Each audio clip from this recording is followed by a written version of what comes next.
Bienvenidos al programa Totus Tus, Todo Tuyo María, preparación para la consagración total a Jesús por medio de María, por el método de San Luis María Griñón de Montfort. Ya empezamos esta aventura, hoy estamos en nuestra tercera lección. ¿Es bueno el placer? ¿Es bueno el placer? ¿Dios creó el placer, Julianita? ¿O será que el placer es una cosa demoníaca? ¿Será que la creó el demonio? ¿Será que está mal? ¿Será que nos mandó a este mundo solo para sufrir? ¿Será que debemos huir de él como si fuera nuestro peor enemigo? Pues vamos a ver qué piensa la gente sobre el placer y quiero que prestes bastante atención porque quizá en una de estas respuestas te sentirás identificado.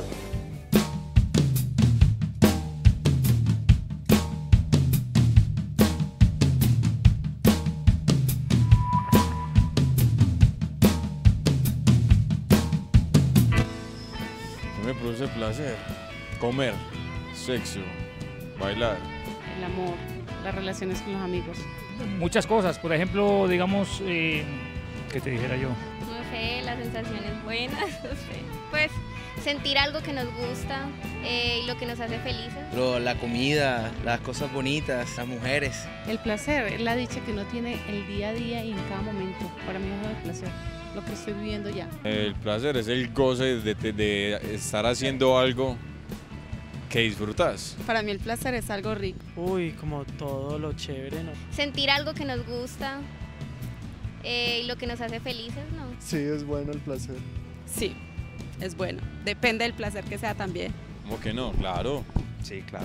Pues sí. Bueno, gracias, chao. Bueno, y después de ver todo lo que opina la gente acerca del placer, es importante empezar aclarando que el placer en sí mismo no está mal, que el placer es una creación de Dios. Yo recuerdo una película, se llamaba El abogado del diablo, y al final el diablo, que personificaba pues una persona normal como papá de un abogado, le decía, presentándole una mujer supremamente atractiva, le decía a su hijo, mira, este placer lo creó Dios para después prohibirlo, qué cosa tan absurda. Dios cómo crea un placer para después prohibirlo. Y esa es la mentalidad de mucha gente, ¿no? Dios creó el placer y luego lo prohíbe. Y eso es un engaño completamente, Wilson. Dios no ha prohibido el placer, solo que nos pide que lo pongamos dentro de sus justos límites. Entonces, es importante aclarar que Dios ha puesto placer en diversas cosas, como por ejemplo en la alimentación, Wilson. ¿Quién no experimenta placer al comer? ¿Quién no disfruta comerse un helado, unas papas a la francesa, qué sé yo, tantos manjares que hay? Y yo creo que este placer es absolutamente lícito desde que no se desordene, ¿no? Entonces, el placer al comer persigue un fin, alimentarnos. Si no experimentáramos placer al comer, entonces nos moriríamos de hambre. Si comer fuera una tortura para nosotros, entonces ¿quién comería? La humanidad se moriría físicamente de hambre. Dios creó el placer para que comiendo disfrutemos de ese alimento y nos podamos alimentar. O sea, que el placer es un medio y como medio está muy bien. El problema es cuando lo ponemos como un fin. O quien, por ejemplo, no experimenta placer al dormir, díganme al ustedes, descansar. Pues, de trabajar una jornada de 8 horas, uno llegar a su cama bien sabroso, acostarse a dormir. Por Dios, eso es una cosa absolutamente placentera. ¿Y podríamos decir, Julianita, que eso está mal? Claro que no está mal, está bien. Es natural que el hombre descanse, es necesario para poder vivir. Igual en el placer sexual, Wilson, el sexo es algo precioso, es un regalo de Dios. El problema es cuando lo volvemos un fin en sí mismo y no lo utilizamos como un medio, ¿para qué? Para la unión de los esposos y para la procreación. Eso es lo que persigue entonces el placer en una relación sexual. Dios quiere que ese placer se oriente, se ordene hacia algo más grande. El placer en sí mismo, el placer cuando se mira obsesivamente como un fin en sí mismo, entonces desordenándose termina dañando al mismo hombre. Claro que sí. Y así, por ejemplo, como decíamos ahora, el placer al comer. Se experimenta placer al comer, claro, pero cuando se desordena, se cae en un pecado que se conoce como gula. Gula. Cuando se desordena el placer al dormir, por ejemplo, al descansar, se cae en un pecado que se conoce como pereza. Y mira que todo esto le hace daño al hombre, Wilson, debilita su voluntad, su carácter, entonces nos hace casi que unos fracasados, unos incapaces de ponernos metas altas. El placer nos hace daño a nosotros mismos. Es como el fuego. ¿El fuego es bueno o es malo? Bueno, en la chimenea, ¿no? Unos fuegos pirotécnicos, sí, para hacer los alimentos. Pero a nadie le gusta el fuego en la mitad de la sala y con la abuelita en medio de él, por Dios, ¿a quién se le ocurre? Sería una cosa terrible. Lo mismo el placer sexual. El placer sexual Dios lo permite, como decías ahora, Julianita, para la procreación, para la unión de la pareja, para que este amor fecunde. Es que todo amor verdadero es un amor fecundo, pero en cambio cuando se desordena se vuelve en algo terriblemente destructivo. Y el placer desordenado siempre siempre trae consecuencias, siempre, y consecuencias nefastas, consecuencias que van a terminar dañándonos. Tú y yo hemos sido testigos de que en muchas ocasiones, cuando desordenamos el placer, sufrimos consecuencias de orden espiritual, de orden psicológico, de orden físico. Son consecuencias que van a quedar allí y que nos van a marcar. Por eso vamos a ver en este programa las consecuencias en esos 3 órdenes.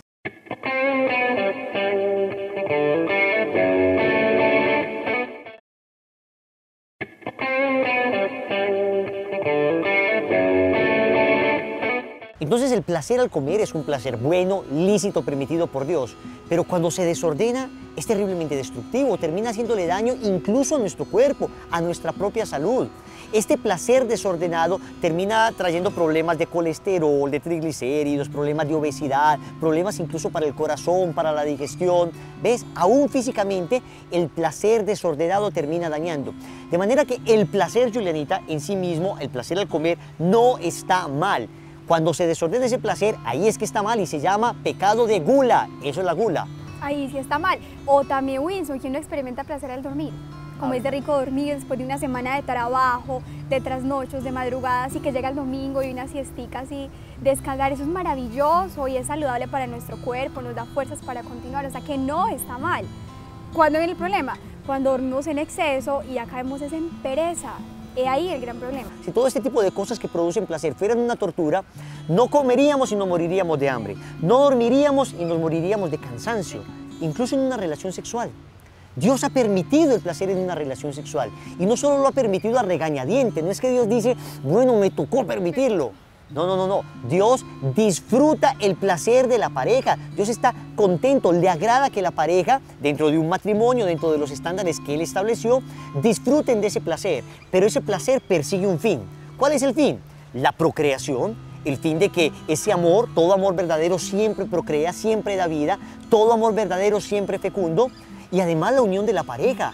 Que ese esposo y esa esposa aprendan a amarse y ese placer les ayuda a esa unión. Pero es que ese placer se puede desordenar también. Claro que sí, o sea que Dios no prohíbe el placer es querido por Dios, pero quiere que lo pongamos dentro de los justos límites, porque lo que puede ser la experiencia más maravillosa de la vida, como es una relación sexual, puede ser también la más destructiva, por las consecuencias que puede traer, si no lo hacemos en el orden establecido por Dios. El placer desordenado entonces trae consecuencias terribles, y consecuencias que vamos a ver en este programa. Por favor, presta bastante atención porque quizá tú, quizá yo, quizá nosotros hemos sufrido ya las consecuencias del placer desordenado. El placer desordenado al comer nos lleva a la gula. El placer desordenado al dormir nos lleva a la pereza. El placer desordenado, el placer venéreo, desordenado, sexual, nos lleva a la lujuria. Y esto trae consecuencias de orden físico, de orden espiritual, de orden psicológico. Vamos a ver en este programa las consecuencias del placer en las diferentes etapas de nuestra vida, en los diferentes órdenes, para ver en qué hemos caído, y vamos a hablar también un poco de la belleza del placer ordenado, del placer puesto en su sitio, cómo nos hace de bien. Veamos en este programa el placer en el orden de Dios. Soy misionera de la comunidad Lazos de Amor Mariano. Llevo 1 año y 8 meses aproximadamente. Dentro de la comunidad le he querido regalar un tiempo a Dios para dedicarlo a llevar el Evangelio a muchas ciudades, para hacer muchos apostolados para las personas que más lo necesitan. Desde muy niña yo iba mucho a Eucaristía con mi mamá, rezaba el Santo Rosario, hasta que llegó un tiempo de mi vida, desde los 14 años hasta los 16 años, que no quería saber nada de Dios. Empecé a llevarme por las amistades, las rebeldías, era muy grosera con mi mamá. Después de que me gradué del colegio, mi papá cayó a la cárcel. Al caer a la cárcel, todo el castillo que tenía de oro que había construido se desboronó totalmente, porque me había vuelto una niña muy vanidosa, una niña que solamente era plata, solamente era superficial. Lastimosamente me volví un maniquí andando. A los 18 años me enamoré. Un muchacho, como todo, que uno siempre se lleva por lo superficial. Y duramos 4 años. Fue un noviazgo que la verdad dejaron muchas heridas emocionales, muchas tristezas. Al principio todo era hermoso, todo era lindo, pero esa felicidad no duró mucho. Yo puse todo mi sentido de vida en él, lo tuve en un alto, mejor dicho, hasta que llegó un punto como a los 2 años de la relación que yo quedé en embarazo. No me he dado cuenta para nada que estaba en embarazo. tomé unas pastas y lastimosamente aborté. Estaba estudiando en la universidad, diseño de moda, ese ambiente es demasiado pesado. Entonces no pensaba mucho porque quería ser profesional, no quería dañarme mi cuerpo porque me había vuelto una niña, a pesar de todo, muy vanidosa. Me hacía muchos masajes, iba a gimnasio, las comidas, todo. Y al pasar el tiempo me di cuenta que lo que estaba haciendo era mal, pero mi novio me dejó y todo se derrumbó otra vez. Cuando mi mamá me vio así, tan mal, tan triste, ella me dijo, ¿por qué no vas a un retiro de Lazos de Amor Mariano? Obviamente yo no quería saber nada de Dios porque yo decía, Dios mío, pero si mi vida está tan mal, si yo he intentado suicidarme, si yo quiero, mejor dicho, salirme de lo que tengo, de ser feliz, ¿cómo vas a existir tú si tú no estás ahí en el momento que más te necesito? Pero era yo la que estaba negando esa oportunidad de abrirme al amor de Dios. Fui al retiro de Lazos de Amor Mariano. No les miento que al llegar allá no quería estar en ese lugar, pero encontré lo más grande que un alma puede hallar, que es el amor de Dios, el amor a la Virgencita María. Sentí cómo me inundaba totalmente, cómo me había destrozado la pureza que la Virgen me había regalado, porque mi vida se había vuelto hecho un caos. Y me di cuenta de que estaba mal, que estaba por el camino que no debería. La gracia de Dios es lo único que lo puede cambiar a uno, de resto nada lo puede cambiar. Me consagré a la Virgencita en 5 meses, el 13 de mayo del 2010 me consagré. Fue lo mejor que me ha pasado en mi vida, consagrarme a la mamá. Y desde ahí mi vida ha cambiado totalmente. Ya le pertenezco a ella, soy la esclava de María, porque quiero ser como ella, quiero imitarla a ella, quiero tener sus virtudes, quiero ser pura como ella, quiero mirar como mira María. Y para todo tenerla a mi lado, porque yo sé que ella me lleva donde Jesús y yo sé que donde ella esté, Él está ahí. Y si yo la aclamo a ella, aclamo a Jesús. Todo es todo tuyo, María.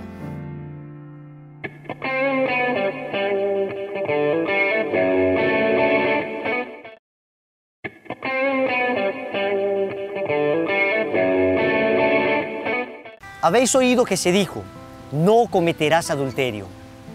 Pues yo os digo que todo el que mira con deseo a una mujer, ya cometió adulterio con ella en su corazón. Estas son las palabras de nuestro Señor dadas en el Sermón de la Montaña, capítulo 5 del Evangelio de San Mateo, donde actualiza un mandato del Antiguo Testamento. Efectivamente, el Señor en el Antiguo Testamento ya nos enseñaba que no debemos fornicar, ya nos enseñaba que no debemos adulterar. ¿Qué es la fornicación? La relación sexual fuera del matrimonio, el placer fuera del orden en que Dios lo ha establecido. ¿Qué es el adulterio? Precisamente la relación sexual de un hombre casado o de una mujer casada con otra persona distinta a su cónyuge. Esto Dios lo ha prohibido no porque algún día estaba aburrido en el cielo y no sabía qué hacer y se le ocurrió simplemente una manera de hacerle la vida imposible a los hombres y le empezó a poner una serie de reglas en el orden sexual, en el orden moral, en el orden del placer para hacerle la vida imposible. No, ese no es nuestro Dios.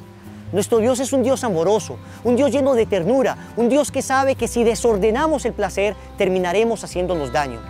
Semejante a un papá que le dice a su hijo, mira hijo, no te acerques a esto, no camines por acá porque te vas a hacer daño.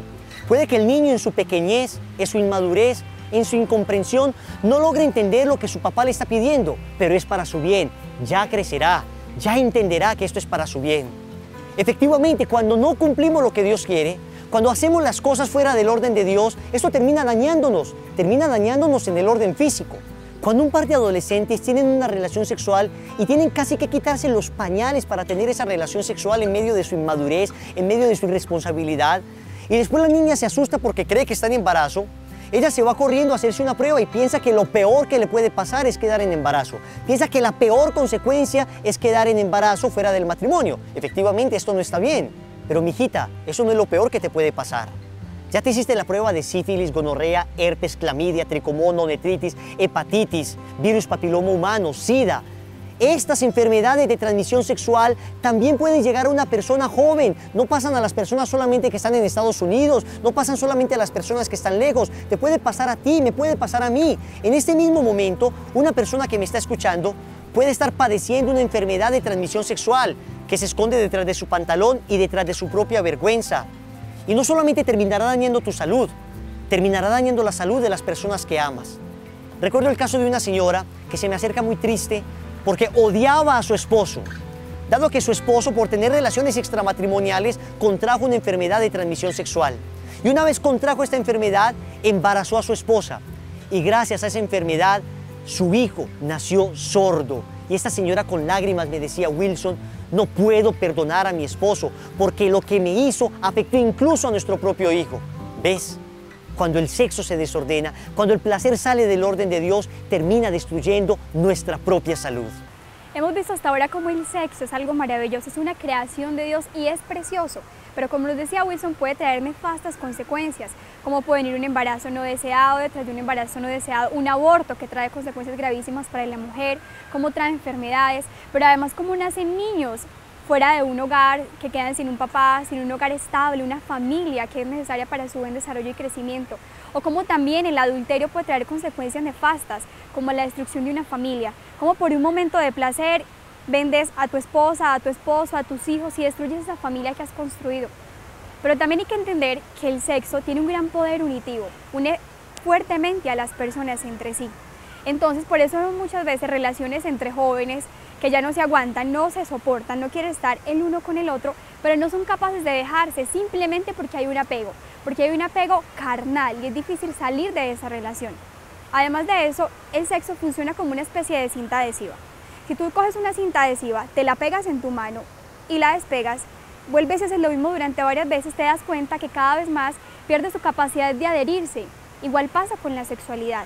Si yo estoy en una y otra unión sexual, cuando llegue la persona que Dios tiene preparada para mí, el hombre o la mujer que Él ha escogido para mí, ya no seré capaz de adherirme a esa persona, no seré capaz de unirme completamente. Y por eso vemos hoy tantos matrimonios fracasados que duran 1 o 2 años como máximo. Vemos como hoy muchísimos jóvenes le piden la famosa pruebita de amor a sus novias y la niña, creyendo que con eso lo va a retener, que lo va a tener a su lado, por temor a perderlo, termina cediendo ante estas presiones que él le hace. Y esto no es así. Lo que realmente vincula fuertemente a una persona con otra es la amistad. El instinto sexual se sacia con cualquiera, una verdadera amistad no se consigue con cualquiera. Cuando los noviazgos hoy caen en tener relaciones sexuales, se pierden los espacios de amor, de ternura, de detalles, de conocimiento. Por eso hoy llegan al matrimonio y no se conocen sus defectos porque se la pasaron en el noviazgo simplemente teniendo relaciones y no se utilizó para lo que realmente era. También otra consecuencia nefasta que se ve cuando hay relaciones prematrimoniales es que si tú tienes relaciones con tu novio durante todo el noviazgo, si no son capaces de abstenerse, de sacrificarse el uno por el otro, ¿qué va a pasar cuando te cases y digamos que tu esposo tiene que hacer un viaje de 1 o 2 meses? ¿Tú qué vas a pensar? Si en el noviazgo no fue capaz de abstenerse, de sacrificarse, y si en este momento yo no estoy a su lado, entonces ¿él con quién estará? ¿Será que está siendo casto y fiel en ese momento? Claro que no, y por eso vienen también los celos. Pero la consecuencia más nefasta de todas en esto es que la fornicación y el adulterio son un pecado mortal, un pecado que nos aparta de Dios, que contamina el amor, que nos deja amar con pureza, que nos aparta del verdadero amor de Dios.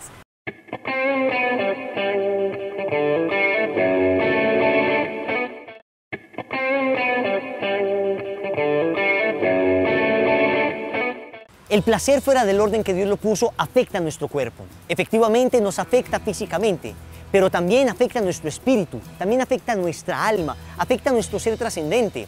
Cuando una persona vive lejos del orden que Dios estableció, cuando una persona vive lejos del reglamento de Dios, cuando una persona vive de espaldas al Evangelio, cuando una persona vive en unión libre, en fornicación, entonces está alejándose cada vez más de Dios, se aleja de la comunión, se aleja de la oración, se aleja del Santo Rosario, se aleja en general de la presencia de Dios porque siente que no está cumpliendo su plan, que no está cumpliendo su voluntad y siente de alguna manera que no es digno de acercarse a Él. Nada más contrario a eso. Dios siempre tiene los brazos abiertos para acoger a la persona que quiere arrepentirse. Recuerdo el caso de esta mujer prostituta que le trajeron pecando. El Señor no la despreció porque estaba allí pecando. Es más, todo lo contrario. Cuando estas personas la iban a apedrear, el Señor dijo: el que esté libre de pecado, que tire la primera piedra. Todos se fueron. El Señor miró a esta mujer con inmensa compasión y la levantó de allí, como quiere hacer contigo hoy.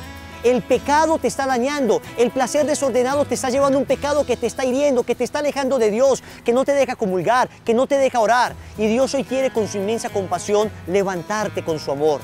Él quiere decirte: ven, yo tampoco te condeno, vete y no peques más. No simplemente vete así, No simplemente vete y sigue en lo tuyo. No simplemente no te acuso para que sigas pecando. Vete y no peques más, porque el Señor sabe que esto también afecta finalmente tu corazón. Efectivamente, una persona que vive lejos del placer como Dios lo ha instituido, físicamente, espiritualmente y emocionalmente también termina dañándose. Pierdes la capacidad de amar, pierdes la capacidad de entrega generosa.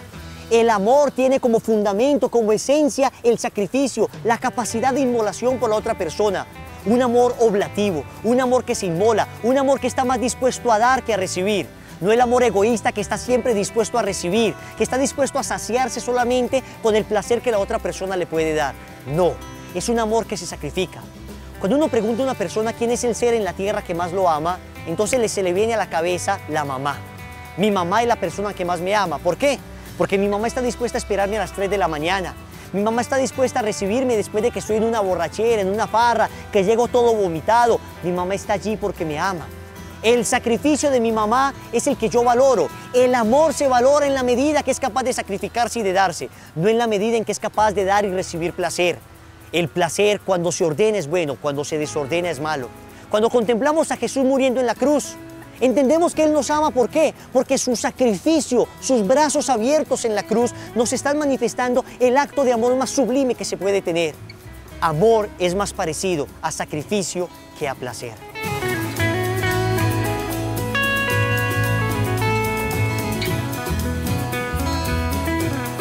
Bienaventurados los limpios de corazón, porque ellos verán a Dios. Es decir, que el ordenar el placer, el vivir en la pureza y en la castidad, nos permite ver a Dios en todo y en todas las personas, Wilson. Sí, una persona limpia de corazón, una persona que no utiliza el placer como un fin, sino como un medio, es una persona que ve a un niño y ve a Dios en él, ve a una mujer y ve a Dios en ella. Todo lo que ve no está viendo sino la obra de Dios y no cosas para satisfacer su propio egoísmo.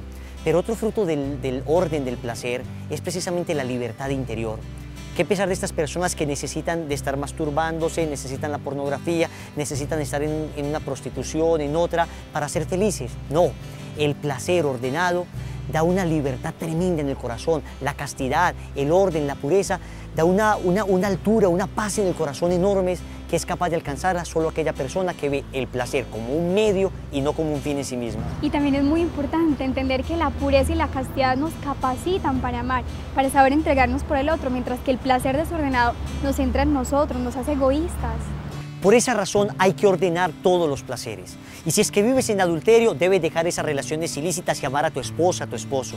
Si es que vives en fornicación, debes dejar esa impureza y empezar a amar como Dios quiere que amemos. Si Él te dijo no lo hagas, Él sabe por qué lo pide, muchacho. Vas a aprender a sublimar tu amor. Vas a darte cuenta que el amor verdadero es más sacrificio que placer. Y definitivamente, para empezar una vida conforme a la voluntad de Dios en el orden del placer, hay que empezar por orar.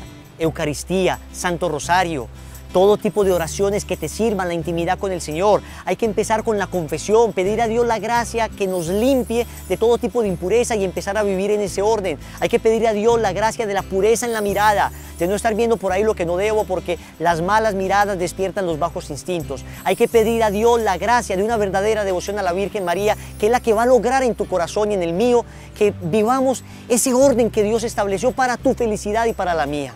Bueno, se nos acabó el tiempo y como siempre decimos, vamos a Jesús. Por María. Dios les bendiga.